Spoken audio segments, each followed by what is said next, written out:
माजी मंत्री तानाजी सावंत यांच्या मुलाच्या अपहरणाची बातमी ऐकल्यावर मला थोडंसं हादरायला झालं होतं।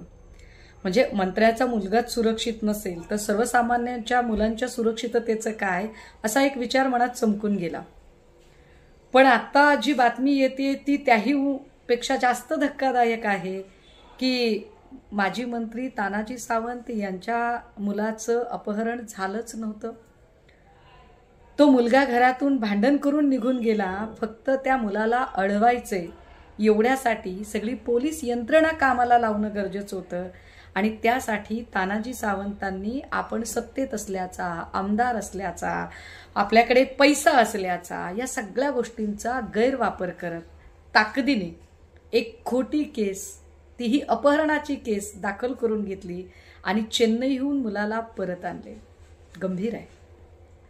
म्हणजे ज्याच्याकडे पैसा आहे त्याला किती चटकन न्याय देण्यासाठी यंत्रणा तयार होतात।